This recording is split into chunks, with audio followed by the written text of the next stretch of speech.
já temos número suficiente para iniciarmos.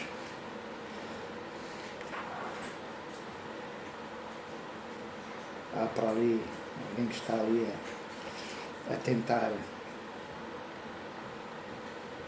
Bem,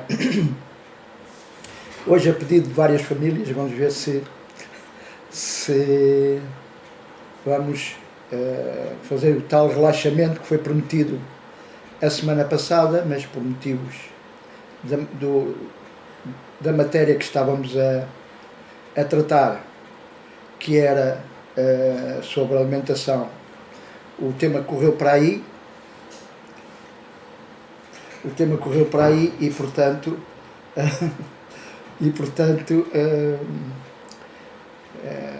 e ficou muito por dizer. E por isso mesmo vou começar por explicar exatamente que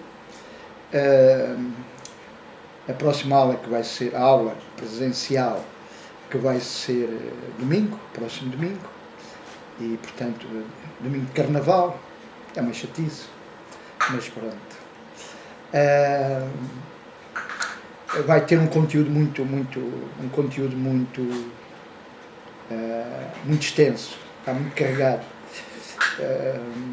Vai ter assuntos diversos. Durante a tarde vamos fazer dois exercícios, um que tem a ver com o rejuvenescimento e outro mais com a cura. Portanto, a tarde será práticas, mas a parte da manhã vamos voltar ao tema.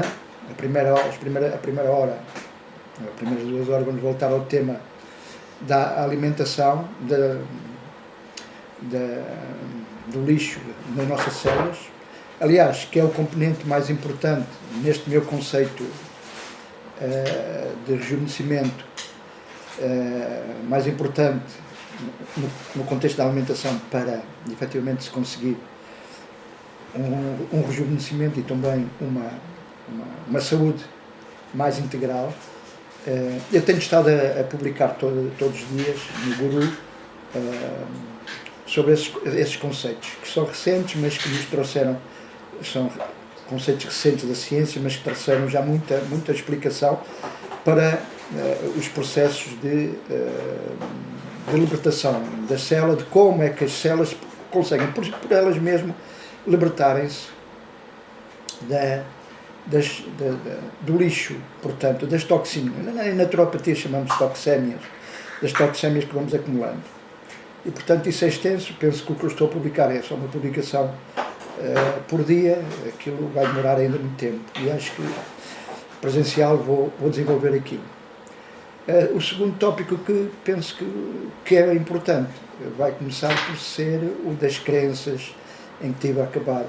Ainda não está acabado, mas penso que até domingo está pronto, sobre um PowerPoint sobre crenças, em que vai-se ter uma ideia mais generalizada dos conceitos. A verdade é que hoje tenho uma percepção de que com a PNL trouxe muita luz e traz muita luz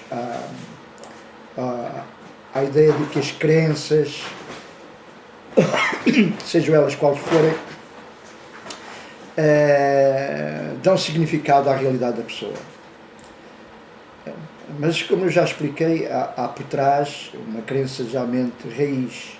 Mas há coisas que eu, neste conceito, abordo, que ainda são tão importantes como as crenças mãe ou as crenças raiz, que é o medo. Nós vivemos alimentados pelo medo. E então desenvolvi todo um PowerPoint a explicar onde é que está o medo no nosso cérebro, como é que as ideias, quando as pensamos ou as recebemos, a primeira barreira que ela vai ter de encontrar, efetivamente, é a área do medo, que vai filtrar ou não a disponibilidade para a pessoa agir ou encolher-se em função dos critérios em que o medo for acionado. A pessoa pode ter muita vontade de realizar certas coisas, mas o medo pode eventualmente inibir a pessoa de avançar. A maioria das pessoas, vamos ser muito exatos, a maioria, 99,9% das pessoas são conduzidas pelo medo. o medo é inato, dar-se connosco. E eu explico efetivamente nesse PowerPoint que nós durante milhares de anos que a religião nos atormentou ou nos fez acreditar num certo número de coisas, e foi a causa da maior implantação do medo na humanidade. Foi muito mau que a religião tivesse feito isso, mas eles precisavam ter recursos para condicionar e para gerir as pessoas. A verdade é que nós, no nosso ADN, está implantado por repetição, por gerações, já faz quase parte do nosso ADN esse conceito do medo. Outro conceito que precisamos de trabalhar, para os que estão a fazer a formação presencial, e a partir da próxima aula já só um critério, é a diferença entre ter uma crença e saber. Crença é acreditar, ok? É importante, claro que é importante acreditar. Temos de acreditar nas coisas. Mas ela por si só tem umas bases muito fracas. A crença é uma boa alavanca, mas o mais importante é saber. Quando sabemos, não precisamos de acreditar, nós sabemos. Portanto, outra coisa é que eu, quando acredito, aceito, tenho fé que aquilo seja verdadeiro e pode se tornar uma convicção, mas não é um saber, é um conceito, uma convicção que eu tenho sobre determinada coisa. Quando sabemos, não precisamos de crenças fortalecedoras para isso. Portanto, isso vão ser conceitos que nós vamos desenvolver na próxima aula, para aqueles que estão a fazer a formação, pois, porque é mais extensiva. Então, há bocadinho fui avisado pelo meu coordenador do Self Nehruol Guru, que a primeira entrevista já está no ar, está no YouTube, portanto estive a ver um bocadinho, aquilo é extenso, não está mal, começámos mais ou menos bem, com o pé direito. Se forem a YouTube, ele enganou-se no nome, pôs o guru do Atiaging, portanto já mandei um mail a dizer para mudar aquilo, para pôr o guru da transformação, mas se quiserem depois ir ao YouTube, terão de procurar o guru Atiaging e vão encontrar efetivamente essa entrevista. É mais ou menos 1h30, já está também agendado que ele vai lá à Clínica de Lisboa para fazer os exames, porque ele aceitou o desafio de, durante uma temporada de 6 meses, iniciar um programa de transformação, melhorar a performance no geral. Ora, ele ficou surpreendido pelo tamanho dos meus braços, disse: como é que eu consegui? Disse: foi 2 meses, eu expliquei isso. Em 2 meses concentrei-me, não faço mais do que eu fazia antes, mais a nível de exercício, faço mais porque me concentrei na visualização e nas ordens que dou às minhas células para responderem portanto, ao crescimento. Se virem o vídeo vão ficar espantados, que até eu acho que o vídeo amplia-me os braços, que ou eles fizeram de propósito, daqui a pouco só sou braços nas imagens. Portanto, ok. Então, alguns dos conceitos que nós precisamos de ver neste momento como tópicos de conversa. As nossas células sempre respondem de alguma maneira aos nossos pensamentos, mais concretamente às emoções. O sentir é muito importante, relacionar a visualização com o sentir. E hoje vamos efetivamente, durante o relaxamento, levar-vos ao local, ao vosso lugar de descanso mental, e a partir daí vamos fazer um trabalho de confirmações. Vocês vão repetir. Lógico que vai ser uma coisa muito básica. Primeiro, não tenho aqui som para para, para criar ambiente, mas a questão é fazermos um primeiro ensaio para perceberem como é que estas coisas de focarmos, de visualizarmos, de afirmarmos, como é que devem ser feitas. Lógico que o relaxamento que vão fazer é exatamente para vocês começarem a ser introduzidas aqueles que nunca fizeram. Portanto, os que estão presentes, a maior parte já fez, atingirmos preferencialmente o estado alfa. Porque é no estado alfa que todas as coisas acontecem. Portanto, quando nós, e só para vos dar, há coisas que a maioria das pessoas não sabe. Portanto, há aquilo que nós chamamos os médiuns. Os médiuns, portanto, são pessoas que têm capacidades chamam-lhe dom, mas que têm áreas do cérebro mais desenvolvidas, que todos podem fazer, todos nós somos médiuns, só podemos estar mais desenvolvidos em função de darmos ênfase a essas particularidades, treinar, mas geralmente médio há aqueles que ouvem, há aqueles que veem, portanto cada um deles desenvolve uma particularidade, e há aqueles que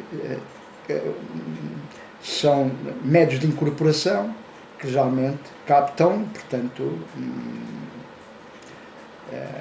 predispõem-se a receberem uma entidade, portanto geralmente acontece, e conhecia dois, um já faleceram, o Joãozinho do Montijo, que geralmente as pessoas iam ter com ele, e ele geralmente queriam entrar em contacto com o avô, com o pai falecido, com a mãe, e ele entrava num estado alfa, baixava a frequência cerebral e canalizava essa personalidade. Então, o estado alfa é muito importante porque é o estado da meditação. Quando se atinge, ou treina-se, ou vai-se treinando a meditação, entra-se mais ou menos ao fim de algum tempo, começa-se a entrar efetivamente nesse estado. Aliás, quando se começa a meditar inicialmente, isto é um caos, a cabeça, né? Os pensamentos estão sempre a entrar e a sair, os sons, tudo que à nossa volta parece que ganha uma vida muito mais ativa, e portanto até o nosso corpo, a comichão aparece nos momentos que nós queremos concentrar. Isso geralmente são defesas do nosso ego para não nos concentrarmos efetivamente na meditação. Ora bem, isso tem algum valor concreto? Claro que tem, mas deixem-me contar, por exemplo, a maior parte dos médios que entram nesses estados, nós chamamos de alterados de consciência, não são efetivamente médios de incorporação, nem são verdadeiramente médios. Eles são principalmente telepatas. Eu dei-me ao trabalho de fazer um curso de parapsicologia, para perceber essas coisas, saber o que é há. Parapsicologia é paralela à psicologia, para perceber como é que essas coisas, e lá ia para a Espanha uma vez por mês, um fim de semana, para aprender esse conceito.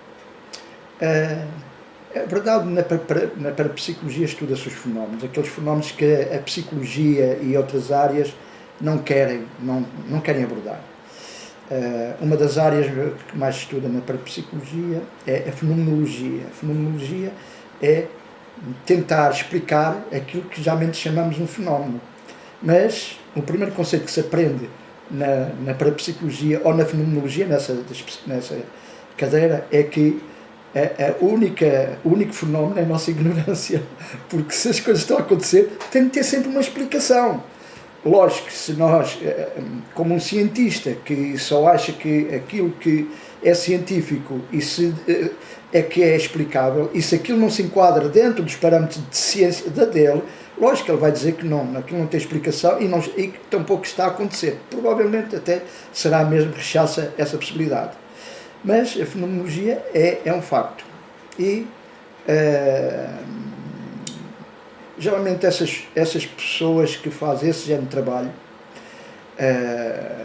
que incorporam, que atraem ou falam com o outro lado ou com entidades já que desencarnaram, quando entram naquele estado, num estado alterado de consciência, um estado, às vezes é simulado só, que não fazem nada, mas precisam de show-off. Eles efetivamente o que eles são, como são telepatas, eles estão a captar efetivamente o que está a passar dentro da cabeça, estão a registrar tudo que está a passar dentro da pessoa que foi ter com eles. Ou seja, vou-vos explicar isto de outra maneira. Então, o António vai ter com um desses médios de incorporação, porque precisa de... Há um assunto que não ficou resolvido com o avô. Quando se senta à frente dessa pessoa, que diz que fala com os espíritos, essa pessoa vai, portanto, fazer aquele... o show-off, preparar-se. Quando ele baixa a frequência cerebral, ele começa a captar tudo o que está na cabeça, no cérebro da pessoa que foi ter com ela. O que é que isso acontece? Acontece que ele pode dar exatamente dados muito precisos que a pessoa efetivamente deixa de duvidar, porque ele é capaz de dar pormenores muito precisos sobre o avô, ou o pai, ou a mãe da pessoa que foi lá ter com ele. Porquê? Porque a pessoa está a pensar exatamente, naquele momento está a pensar no avô, ou está a pensar efetivamente na mãe ou no pai, e tem uma imagem muito nítida no cérebro da pessoa com quem ele quer falar. Então, muitas vezes o que ele está... E a primeira impressão que o médium vai dizer é alguns dados que só eles dois é que sabem, portanto, daquilo que ele está a pensar. Ora, ao fazer isso, o que vai acontecer é a pessoa fica de rastro. Porquê? Porque é evidente, se ele está-me a falar que o meu avô está-me a dizer isto assim, daquela situação que aconteceu, pois, mas naquele momento ele está mesmo a pensar naquilo e, portanto, ele só está a ter um retorno daquilo que ele tem na cabeça. Mas para a pessoa, aquilo é muito importante. A pessoa fica convencida de que efetivamente aquele médium está a captar. Não estou a dizer com isto, não há verdadeiros médios de incorporação. Como todas estas formas, há sempre aqueles que são autênticos e há os que se aproveitam. Isto é uma área em que as pessoas não é mais de que gostam e pode ser um meio de sobrevivência. Bem, então quer dizer que o nosso cérebro, de todos nós, tem muitas particularidades. Quando a neurociência diz que nós só usamos 10% do nosso cérebro, quer dizer que muitas dessas capacidades que nos são inerentes não estão efetivamente desenvolvidas. E muitas delas não foram desenvolvidas por causa das nossas crenças desde pequeno. Vejam só este exemplo que vou dar. Um pai ou uma mãe ficará de veras preocupado se um filho com 4, 5, 6, 7 anos, e aí já não ultrapassa os 7 anos, começa a ter conversas com um amigo imaginário. Esse é o conceito da psicologia, geralmente rotula como um amigo imaginário. Só que essas conversas às vezes são muito profundas coisas com o amigo imaginário, não, os diálogos e as respostas e o comportamento da criança durante aquele bocado de tempo podem estar a retratar coisas muito mais profundas do que a imaginação infantil. Lógico, quase sempre o que acontece nessas situações é a pessoa, os pais levarem o miúdo ao psicólogo e ficam um pouco mais descansadas quando o psicólogo diz: isso criou a imaginação do miúdo, é o amigo do vosso filho, é imaginação, um amigo imaginário, mas pronto, estejam só atentos e não sei quanto. Isso depois passa. Então, geralmente, com o fechar cá em cima do chakra, ele perde essa particularidade. No Oriente isso não acontece assim, porque efetivamente, o que eu queria acrescentar é que geralmente não há nenhum pai no Ocidente, e para mais nós que temos uma carga muito católica, apostólica romana, que é contraria isso, que vá se gabar num jantar de amigos ou numa reunião: você não sabe, eu tenho um filho espetacular, ele até consegue falar com entidades, ele tem para lá com o anjo da guarda dele, com o guia espiritual e não sei quanto. Os amigos vão começar a olhar de lado para ele, não é? Dizer assim: se o filho está como está, o pai não está melhor. Portanto, então, geralmente isso são conversas que ficam na família, não se transmitem para fora, porque geralmente isso não é visto com muito bom sentido. Bem, então, no Oriente, geralmente, e mais concretamente no Tibete, se isso acontece, os pais vão buscar alguém, um mosteiro, um monge, para vir explicar concretamente o que está a acontecer e para dar, portanto, seguimento e dar formação a essa criança, para não perder essa capacidade posteriormente. Portanto, são treinados para continuar a poder comunicar com o outro lado. Todos nós temos essa capacidade, mas não o fazemos por razões óbvias, por razões sociais, porque não é de bom gosto estarmos portanto, a incomodar, ou seja, a deixar as pessoas à nossa volta mal, a sentirem-se mal, porque muitas vezes não querem dizer que efetivamente há ali qualquer coisa que não deve estar bem. Se isso fosse uma coisa normal, todas as crianças fariam o mesmo. Porque é que aquela, no meio de muitas, porque aquela tem, se calhar, capacidades que a maioria não tem.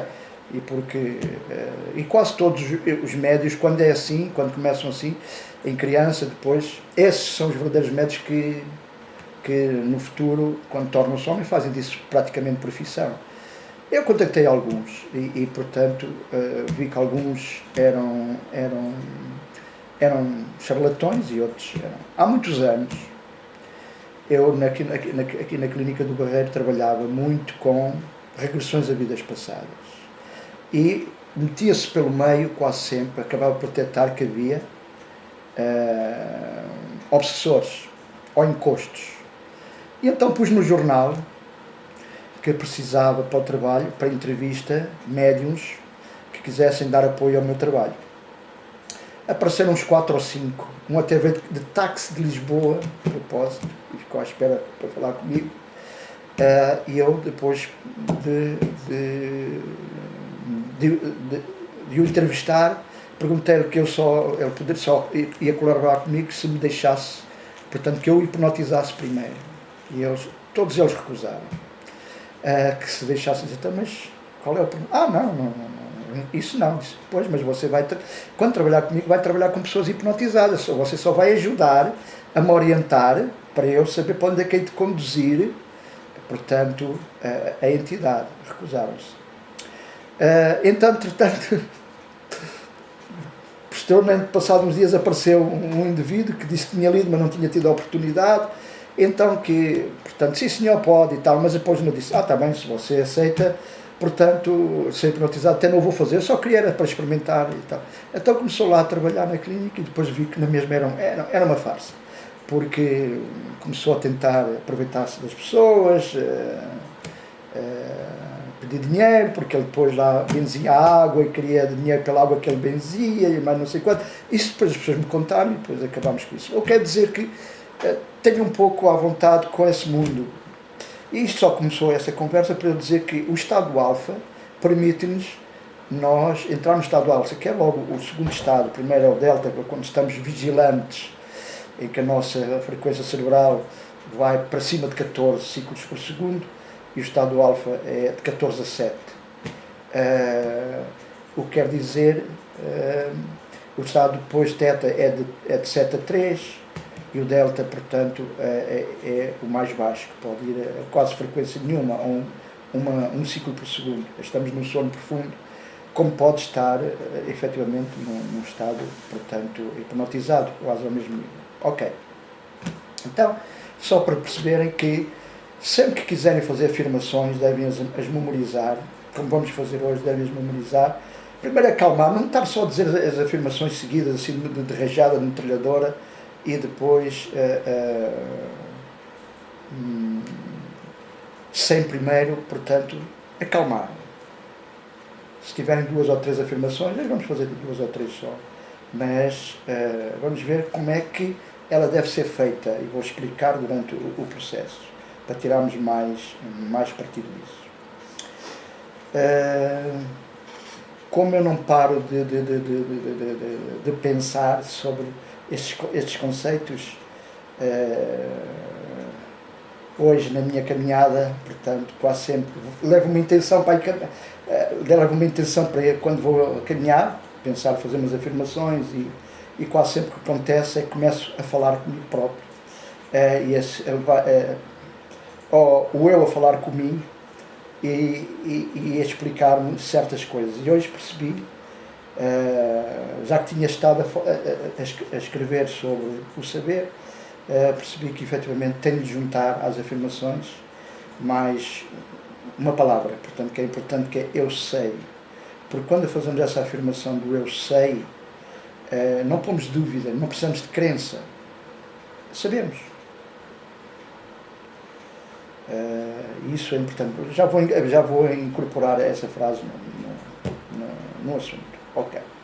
Então, quer dizer que este conceito do guru da transformação, apesar de aparentemente estar mais focado no rejuvenescimento, efetivamente não é a única área que eu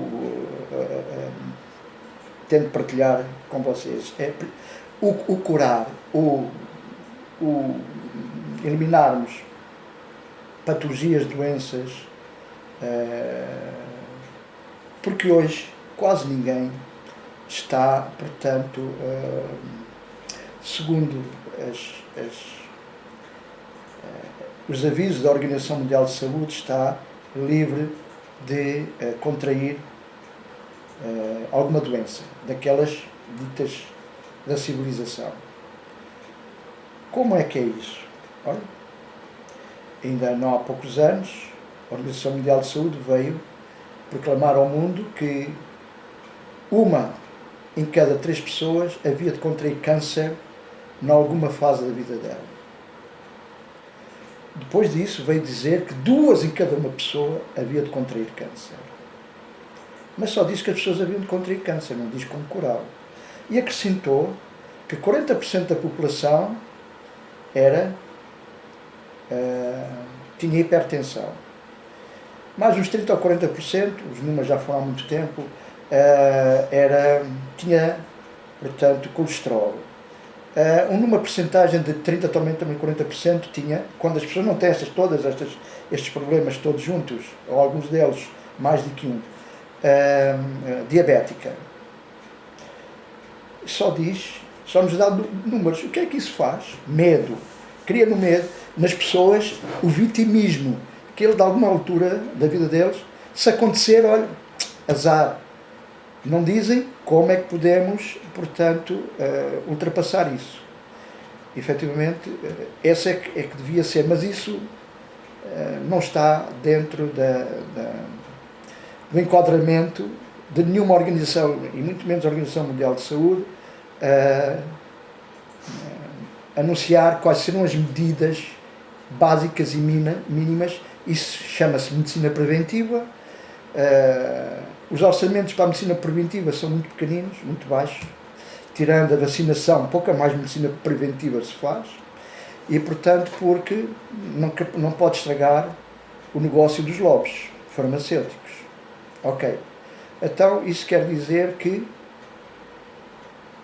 são de nós, já que as autoridades médicas e políticas, neste caso, estão de mútuo acordo, e nós estamos a assistir no nosso país exatamente à devastação da saúde pública, no sentido em que só ouvimos notícias que hospitais estão a perder recursos, e todos nós, principalmente eu que estou atento a essas coisas, vejo que a saúde privada está com muito boa saúde. Está-se a abrir hospitais por todo o lado, privados. Como é que é isso?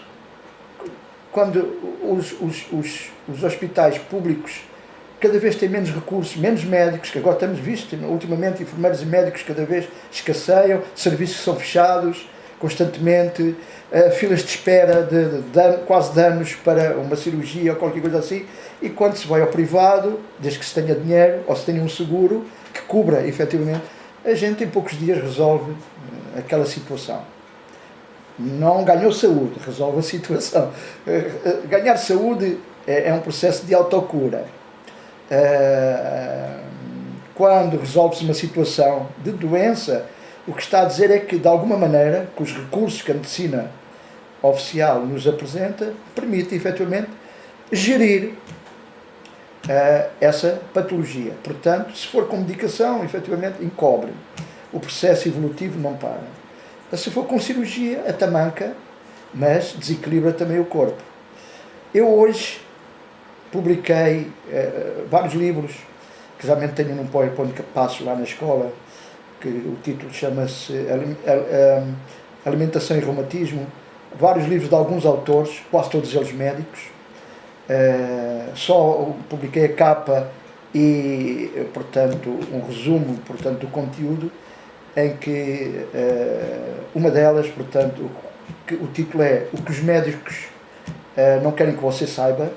Ela demonstra, ela conseguiu, como é uma jornalista de investigação, ela está mais no mundo da quântica, mas escreveu este porque teve um problema com a filha e, como jornalista e muito investigadora, achou que devia explorar. E então o que ela descobriu é que, efetivamente, a maior parte dos exames e da medicação não tem, efetivamente, os princípios de investigação padronizados ou não seguiram. Geralmente, quando as coisas não são conclusivas ou não são a favor da indústria que está a promover, por exemplo, um medicamento, ele arranja maneira de contornar e de apresentar provas ou de esconder as provas contrárias para que, efetivamente, o produto possa ir para o mercado. E nós estamos a assistir isto constantemente. Como diz o Dr. Lair, os medicamentos só remediam. Aquele brasileiro, ele diz remedia, mas não cura. Efetivamente, então a cura está em nós. Mas como nos tiraram essa capacidade de o saber, o que nós fazemos é que, geralmente, transferimos para os médicos, porque sempre foi assim, desde que Hipócrates fundou, o pai da medicina, fundou o conceito de medicina. E agora, já que falei no Hipócrates, só para vocês saberem que os médicos convencionais que chamam o Hipócrates o pai da medicina deles, ele, na altura, não havia medicamentos químicos, ele é o pai da medicina natural, portanto, mas eles foram resgatar-me e identificam-se como Hipócrates, e fazem o juramento de Hipócrates. O juramento dos médicos, na ordem dos médicos, quando fazem o juramento de Hipócrates, tem 7 linhas. O juramento integral do Hipócrates tem 3 folhas. Naquela altura, quando fazia-se o juramento de se tornar um médico, um pata, o que tinha de dizer é que tinha de, efetivamente, estar ao serviço do outro. E um dos conceitos que lá vinha, que vem no juramento, nunca, em qualquer condição, fazer mal ao meu semelhante, prejudicar o meu semelhante. Eu fiz mestrado em bioética e foi uma desgraça para as lutas com os meus orientadores, porque eu explicava, perguntava-lhes constantemente, mas escute-me lá, pergunte-me, porque é que um conceito da bioética é que na ética médica, na bioética, mas que era referido à ética médica, dizia assim, um conceito, um princípio ético da medicina é, para se fazer um bem maior, pode-se fazer um mal menor. Ou seja, para livrar a pessoa, por exemplo, de uma dor, pode-se intoxicá-la ou, efetivamente, inibimos a dor, mas a longo prazo criamos um outro problema, porque os efeitos secundários, que são vários, algum deles pode acabar. Mas porquê é que isso? Acho que isso este género de ética é uma ética hipócrita, mas os meus orientadores diziam assim, mas é o melhor que se pode fazer, porque a Ordem dos Médicos não aceita de outra maneira. Isto, ao fim e ao cabo, isto era negociado e os médicos diziam, ok, nós aceitamos que a ética vá até aqui. Daqui para a frente, não aceitamos. Porque, pelas razões várias, e é um lobby muito poderoso. Então, quero dizer que a ética médica tem na mão delas, o mundo da medicina acha-se o dono da saúde das pessoas. Eles têm sempre a última palavra. E não é bem assim. Mas, de qualquer maneira, também podemos compensar que, quando começamos a ter algum conhecimento, começamos a ter o saber, o que vai acontecer é que começamos a perceber que, sim, eu aceito que as pessoas procurem os técnicos de saúde nas áreas que precisam para se ajudar. Mas, e como há um vídeo que eu já postei no Guru, sobre que é a matriz da vida, há lá um dos especialistas que fala, que diz, se você acredita que a químio o vai ajudar, acredita mesmo, a químio vai. Se você acredita que a químio não vai ajudar, a químio não vai. Ou seja, muito passa efetivamente pelas nossas crenças. Quando nós temos crenças assertivas, exatamente aquilo que o médico nos está a fazer ou que está a propor pode ser efetivamente a maneira de nós acionarmos o placebo e conseguirmos efetivamente curar. Mas a verdadeira cura parte sempre de nós e é de dentro para fora. Então sabê-la fazer é muito importante. E para nós o fazermos, há algumas condições que têm de ser reunidas. Uma delas é efetivamente a crença, outra é efetivamente o sentir que, ou seja, aquilo que nós chamamos de fé, e depois saber que vai acontecer, principalmente vai acontecer. Quem viu o vídeo, eu passei lá na escola, o vídeo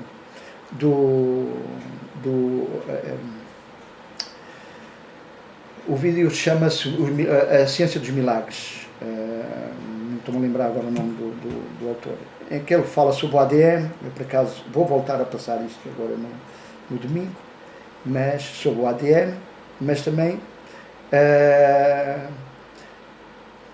uma das coisas que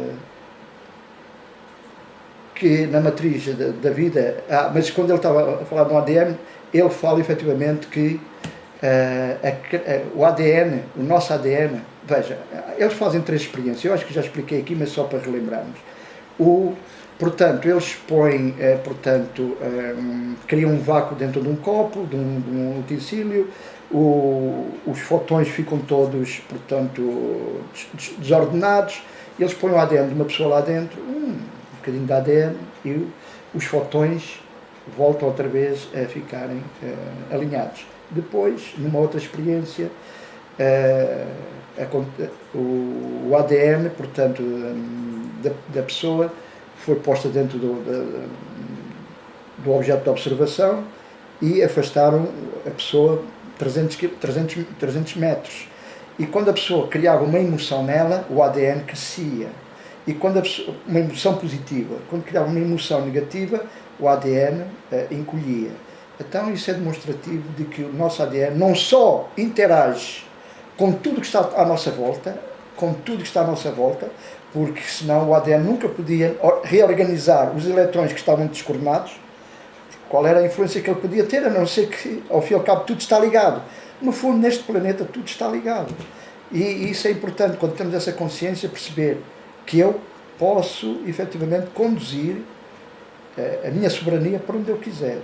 Essa é um conceito muito importante. Depois, inclusivamente, apresenta lá que eles depois afastaram 3.000 quilómetros e fizeram a mesma experiência. E os resultados foram instantâneos e igual. Isso que só mostra que, efetivamente, esta experiência que eu acabei de falar da ciência dos milagres, Greg Braden, que é o Greg Braden, é já uma filmagem que já tem mais do que uma década. Daí para cá, muita mais coisa sobre o seu ADN. Hoje já percebeu-se que o ADN tem potencial infinito. Só que continua a ser muito hermético esse conhecimento.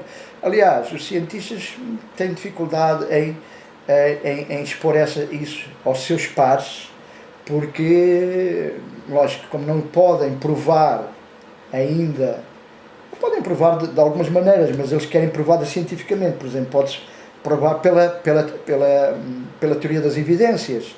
Portanto, quando alguma coisa nós fazemos e acontece algo, isso acontece. Eu estava a falar sobre quando acontece algo. Nessa filmagem do Greg Braden, o que passa-se é, eles filmaram um câncer no útero de uma paciente. E estão 3 mestres de Qigong dentro da sala. Aquilo está a ser monitorizado diretamente. Portanto, está-se a ver o tumor, está-se a ver o útero da pessoa, estão-se a ver as pessoas, estão-se a ver o paciente deitado. Portanto, aquilo foi feito em direto. E então eles começam a dizer frases em chinês, mas traduzido era: está feito, já está feito, já está feito, já está feito. Não estavam a dizer: nós vamos curar, só diziam já, como se aquilo já estivesse a acontecer: já está feito, já está feito, já está feito. E então aquilo foram 3 minutos e o câncer, vê-se o câncer diminuir até desaparecer completamente. Ora, depois o Greg Braden comenta que depois conheceu efetivamente o médico que fez aquela experiência e perguntou-lhe se a pessoa sozinha conseguia fazer aquilo. Ela disse: não, possivelmente nunca o conseguiria fazer, porque ela precisou do apoio dos outros, pessoas que ela acreditava que tinham essa capacidade de o fazer. Como vê, nós temos sempre de transferir para os outros algo que é inerente a nós. Ela, quando eles estavam a dizer aquilo, ela estava, a paciente estava efetivamente também, portanto, inserida e estava motivada a fazer aquele processo. Portanto, e acreditava que eles tinham poder. Então, não foram eles que o fizeram. Eles não tinham capacidade, nem têm, por as leis universais, de fazerem isso na pessoa. Só puderam fazer porque ela acedeu e colaborou. Porque se ela começasse a olhar para eles e dizer assim: podem estar para aí a dizer o que quiserem, isto não vai resolver nada. Não acontecia. Porque ela teve de alinhar, teve de aceitar e acreditar que aquilo ia acontecer. Então ela colaborou, ela participou integralmente. E é sempre assim que acontece. Mesmo as curas à distância. Eu sou mestre de Reiki e, portanto, sei como é que essas coisas funcionam. E critico alguns mestres de Reiki por exatamente dizerem que podemos à distância programar um tratamento. Mas, ok, mas não da maneira como eles dizem. O Reiki, ou seja, essa energia não fica, pronto, é para a operação de fulano tal, às tantas horas que vai ser operado, a energia fica lá para entrar. Mas ela já lá está, não é preciso, quando se pensa, não fica lá o Reiki, não fica lá de braços cruzados em cima do bloco operatório à espera, olhar, nunca mais, está na hora. Não é assim que as coisas acontecem. Pensou-se, e sabe porquê que eu digo isto? Houve uma altura que na clínica do Barreiro havia 2 dias que eu dispensava as 7 marquesas, as 8 marquesas da clínica para os meus alunos, ex-alunos, portanto, tinham feito os níveis de reiki, faziam voluntariado no reiki, portanto, iam lá, passavam lá à tarde, depois à noite fazíamos a meditação, mas durante a tarde, e juntava-se lá muita gente que vinha, lógico, era grátis, portanto, e as pessoas aproveitavam, diziam umas às outras, e algumas, garantidamente, vinham depois dizer, olha, fiquei muito bem, como outras, também tive alguns casos que disseram que não ficaram assim tão bem, portanto, tu também dependia do reikiano. Pronto, mas a verdade disso é que, no meio disso, é que as pessoas predispunham-se a receber reiki. E o que acontece é que quando nós, como se diz no reiki, somos um canal de energia, o que é que estamos a fazer é efetivamente a transferir para a pessoa essa energia. No fundo, é ela que está a recebê-la diretamente, nós nunca passamos nada, não é ela que está a receber diretamente, porque nós podemos ser facilitadores, mas o processo é sempre direto com a fonte. Os intermediários só aparentam ser intermediários. E por isso é que algumas pessoas até ficavam mal, porque efetivamente, talvez o reikiano naquele dia não estivesse... eu vou contar um caso de um moço que acabou só o primeiro nível, mas gostava muito de fazer, disse, eu não posso já começar antes de fazer o segundo nível, só deixava o segundo nível fazer voluntariado. Está bem, ok, parecia um moço porreirinho e tal, veio. E 2 pessoas seguidas, imediatamente 2 que ele acabou de fazer, vieram dizer, olha, eu não quero mais aquele reikiano, quero cá vir, eu gosto disto, já outros me fizeram, mas este eu fiquei muito mal, estou-me a sentir mal, estou-me a sentir esquisito e não sei quanto. E outra pessoa a seguir disse-me o mesmo, disse assim, fui ter com ele, disse, olha, vamos ter de esperar mais algum tempo, vais fazer o segundo nível, entretanto tens de trabalhar mais em ti, porque não podes trazer os teus problemas para aqui. Se tu trazes os teus problemas, tens os teus problemas na cabeça, mesmo quando estás com as mãos sobre a pessoa, mesmo quando tens a tocar, tu estás a transmitir a tua energia à pessoa. E então não estás a servir canal de coisa nenhuma, estás aqui a impedir que o processo aconteça. Portanto, tens efetivamente de conseguir-te, portanto, alinhar e depois sim. Ou então tens de fazer o seguinte, primeiro paras um bocadinho antes de começares, centras-te e depois é que começas efetivamente a fazer o processo. Bem, como já estamos, o tempo está a passar, eu esqueci-me, vamos começar o relaxamento, eu esqueci-me ali do livrozinho com as frases e, portanto, vou buscar no instante e vocês vão preparando-se, estabilizem-se bem, ponham-se bem sentadinhas onde estiverem sentados. Agora, não preciso de vos ver, mas se a luz for muito forte, podem apagar a luz para se conseguirem concentrar mais. Não há problemas, porque agora vocês vão estar de olhos fechados, também não precisam de luz, eu também sei que vocês estão aí, não preciso de vos ver. Ok, só um minuto que já vamos dar continuidade.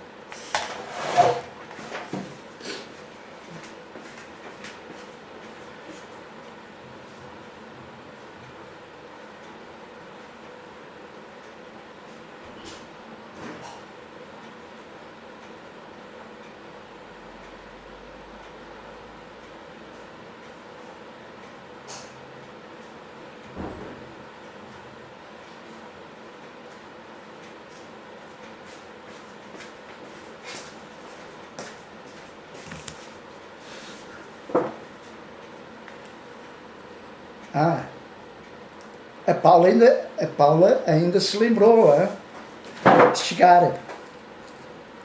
Chegou agora, ainda bem a tempo do relaxamento. Ok. Bem, então, vamos começar. Vão fechar os olhos e concentrem-se na respiração. No ar que entra e no ar que sai pelo nariz. Ar entrando e ar saindo.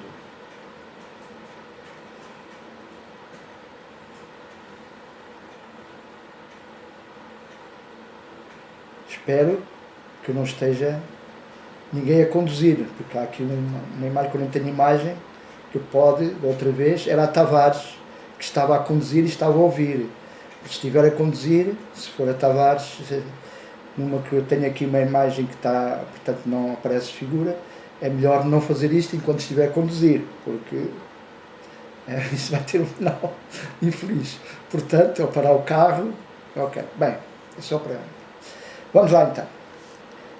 Concentrar no ar que entra e no ar que sai. Sentindo perfeitamente o ar entrando e o ar saindo.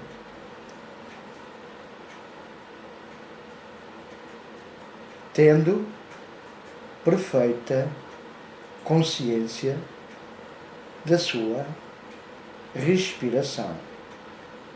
Ar entrando, ar saindo.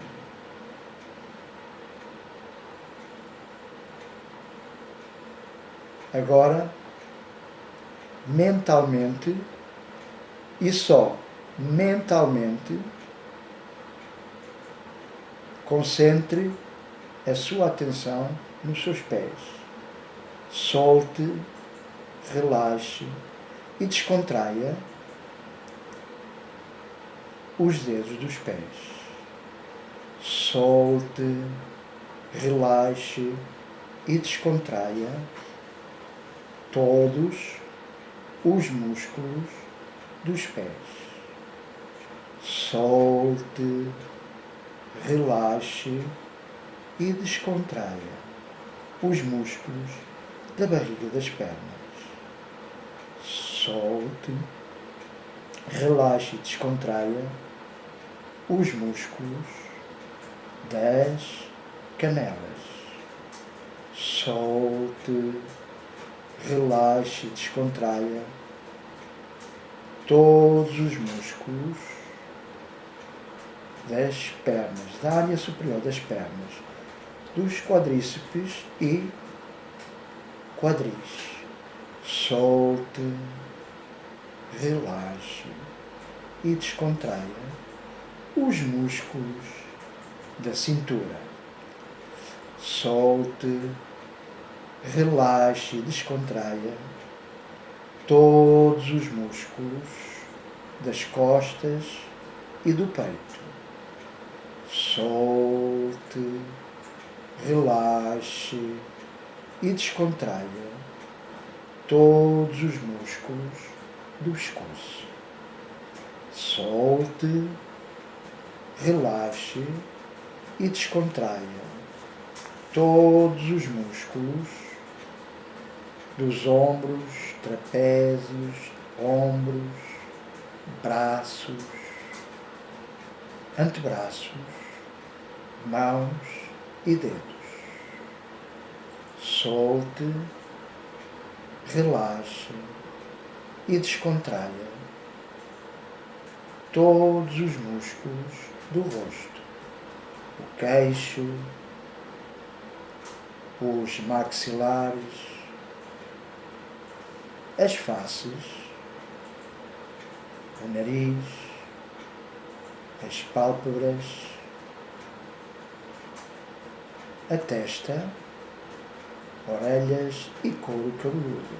Relaxe, solte-se.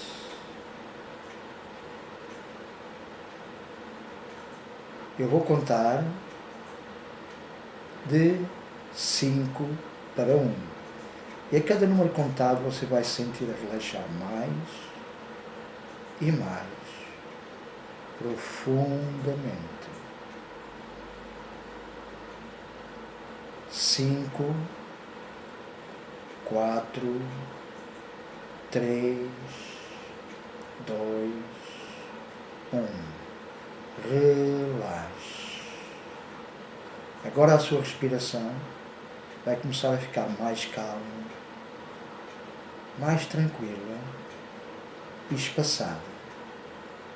E a cada respiração sua vai se sentir a relaxar mais e mais profundamente. Relaxe, solte-se, descontraia. Agora ouça-me com atenção. vai imaginar que está numa praia qualquer, sem ninguém, a olhar o mar com ondas que vêm gentilmente desfazerem-se aos seus pés. Um mar imenso, que quando olha para o horizonte, parece que o horizonte tem uma linha que separa o mar do céu, de um céu azul, de um céu muito azul, sem nuvens, azul, muito azul. Veja tudo azul. Agora, parece que esse azul começa a descer na direção da sua cabeça, envolvendo toda a sua cabeça, o seu couro cabeludo, a sua testa, as pálpebras, nariz, as faces, orelhas, boca e queixo. Agora, a sua cabeça está completamente envolvida por essa luz agradável, tranquilizante, curativa e relaxante. A luz continua a descer, vai envolvendo o seu pescoço e os trapézios. Os músculos do pescoço vão soltando, os músculos dos trapézios vão relaxando e soltando, aliviando toda a tensão que eventualmente você tenha nessas áreas. Agora a luz vai envolvendo os músculos dos seus braços, vai descendo, envolvendo os músculos dos seus antebraços, mãos e dedos. Agora a sua cabeça, pescoço, trapézios, ombros e membros superiores estão completamente envolvidos por essa luz relaxante, tranquilizante, curativa e harmoniosa. Tudo está a ficar mais calmo e tranquilo dentro do seu corpo. Agora a luz do pescoço e dos trapézios e ombros vai descendo pelo seu peito, a caixa torácica, envolvendo as costas, a parte superior das costas. A luz vai penetrando tendões, músculos, tão profundamente que envolve o seu coração e os seus pulmões, deixando uma sensação de paz, de tranquilidade. Tudo está bem agora. Essa luz harmoniosa, tranquilizante, curativa, está a envolver o seu coração e os seus pulmões. O coração fica mais sereno, a sua respiração fica mais tranquila e você sente-se assim invadido por um bem-estar muito profundo. A luz continua a descer, envolvendo a sua cintura, barriga, zona lombar e mais uma vez a luz azul penetra os seus órgãos, envolvendo o seu fígado, o seu baço, pâncreas, o seu estômago, os seus rins, os intestinos, bexiga, fazendo com que todos esses órgãos fiquem tranquilos, calmos, relaxados. Tudo cada vez está a ficar mais harmonioso e mais calmo. A luz continua a descer, vai envolvendo os seus quadris, coxas, vai descendo, envolve os joelhos, solta, relaxa e descontrai ainda mais profundamente.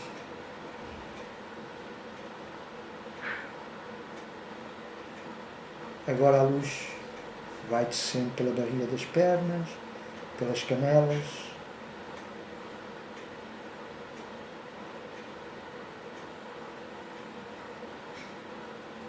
envolvendo completamente os seus tornozelos, soltando e relaxando profundamente. Vai envolvendo os pés e os dedos dos pés. Agora todo o seu corpo está envolvido com essa luz curadora, relaxante e harmonizadora.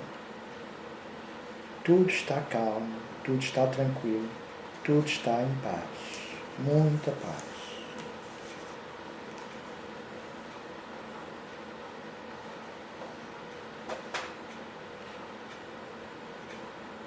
Mais uma vez, eu vou contar agora de 10 para 1.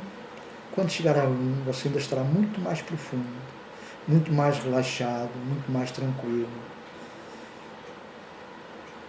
com uma respiração ainda mais calma. 10, 9,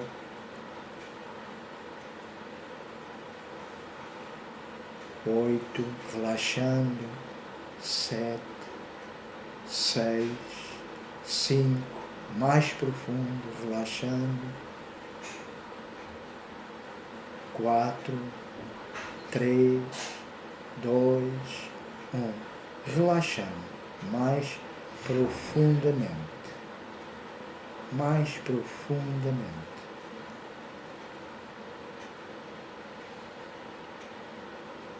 Relaxe.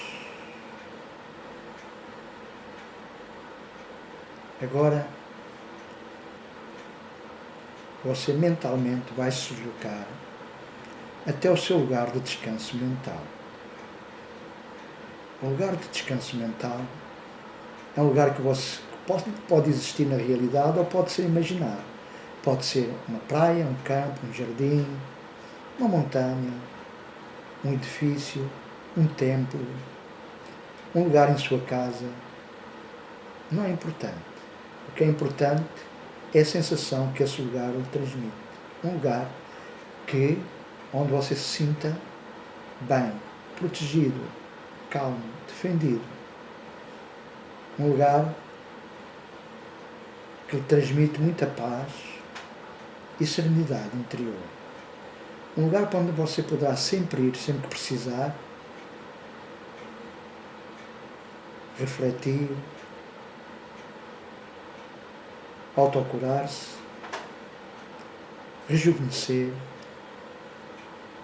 ou ganhar energia e força para ultrapassar os desafios do seu dia a dia. É um lugar só seu, que pode ser imaginado ou que exista na realidade. Agora, para ajudá-lo a fazer essa transferência, eu vou novamente contar de 1 para 5 e quando você chegar a 5 vai se sentir exatamente nesse lugar, o seu lugar de descanso mental. 1, 2, 3, 4, 5. Imagine-se agora no lugar de descanso mental, um lugar que é só seu, um lugar que lhe transmite muita paz e segurança, um lugar para onde você se poderá deslocar sempre que precisar de refletir, recuperar energias, rejuvenescer, curar-se ou simplesmente desfrutar de uns momentos consigo próprio. Agora você está a entrar num estado alto e vai usar o seu lugar de descanso mental para fazer algumas afirmações. Tudo que eu disser, você vai repetir mentalmente e vai fazer o possível para conseguir visualizar isso a acontecer exatamente no seu corpo. Então, vai repetir ao mesmo tempo que vai sentir essa emoção ou essa visualização do que está a acontecer dentro do seu corpo, nas suas células. Então, repita mentalmente: Eu sei que todas as células do meu corpo físico são rejuvenescidas, regeneradas e renovadas cada vez mais pelas maravilhosas hormonas da vida e do rejuvenescimento.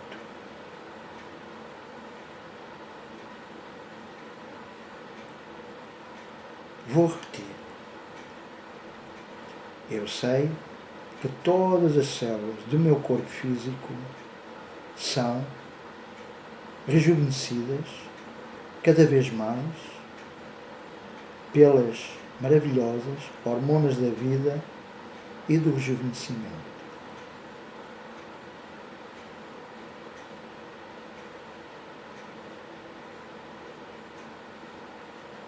Vamos fazer outra afirmação. As maravilhosas. Eu sei que as maravilhosas hormonas da vida rejuvenescem, regeneram e renovam todas as células do meu corpo.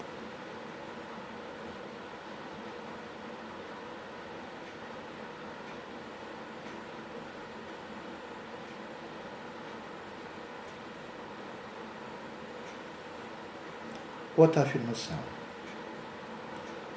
Eu sei que a cada dia sinto o meu corpo físico mais jovem, saudável,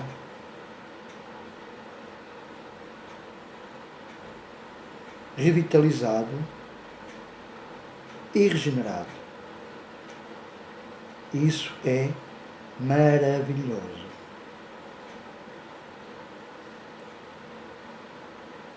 Eu sei que a cada dia sinto-me o meu corpo físico mais rejuvenescido, revitalizado, regenerado e saudável. E isso é maravilhoso.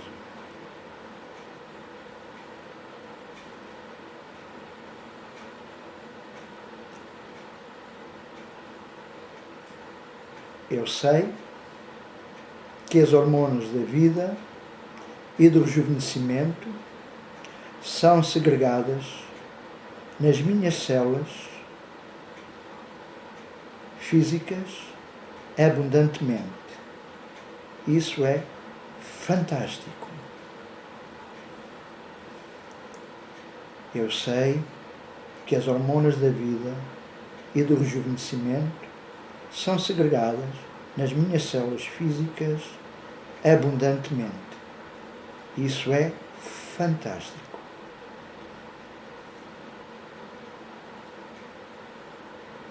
As glândulas maravilhosas estão a segregar as hormonas da vida e do rejuvenescimento em todas as células do meu corpo físico. As glândulas maravilhosas estão a segregar hormonas da vida e rejuvenescimento para todas as células do meu corpo físico.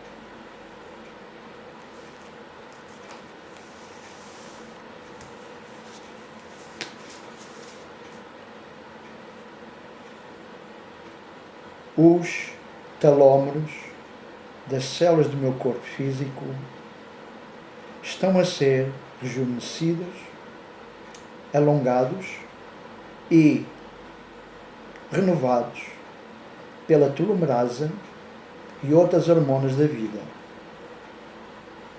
Isso é maravilhoso.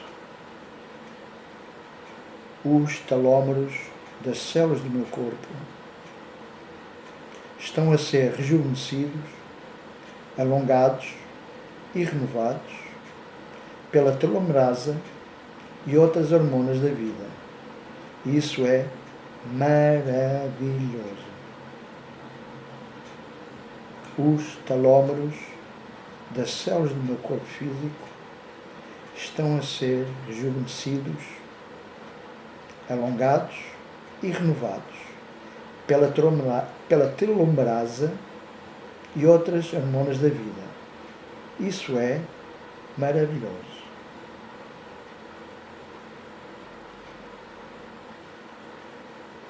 Todas as minhas células,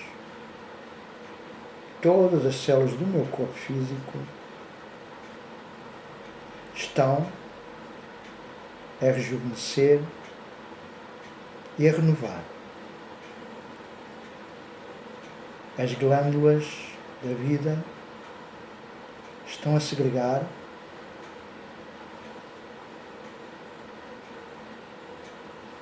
as suas hormonas e a eliminar do meu corpo físico tudo que lhe é nocivo.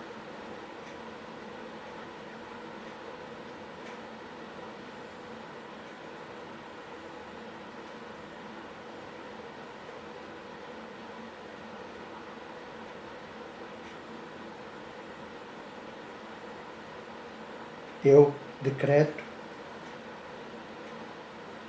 que as glândulas que produzem a hormona da morte e do envelhecimento sejam totalmente desativadas e eliminadas das minhas células.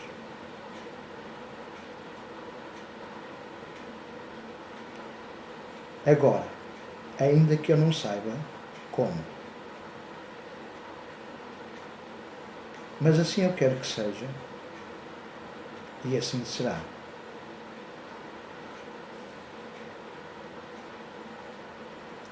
Do Senhor Deus do meu ser, eu agora sei a resposta a isto tudo. E estou num estado de receptividade disso. Assim seja. Eu sei que isto ocorrerá. Eu sei que sou um filho de Deus. Eu sei que sou feliz. Eu sei que eu sou. Eu sei que isto ocorrerá. Eu sei que sou um filho de Deus. Eu sei que sou feliz. Eu sei que eu sou. E assim é.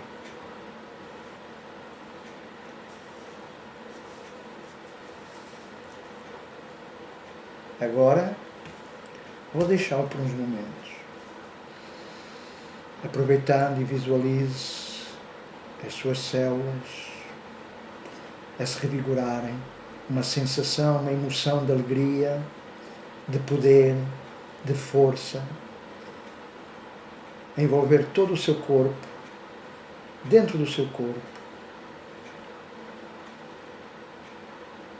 como uma explosão de poder, de luz, de vitalidade.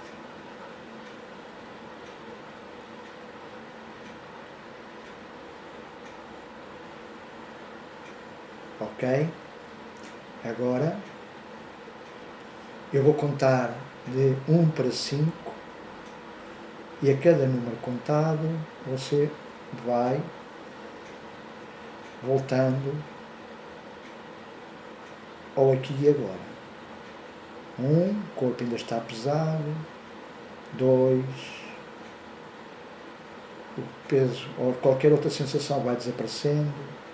3, vai tendo novamente consciência do seu corpo, do aqui e do agora.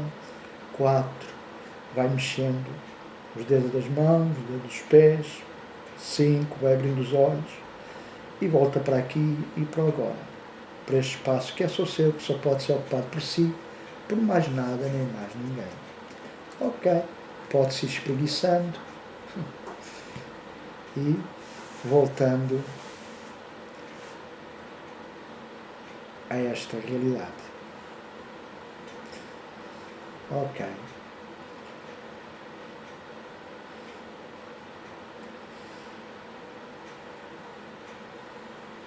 Pronto. Penso que por hoje estamos feitos. Quarta-feira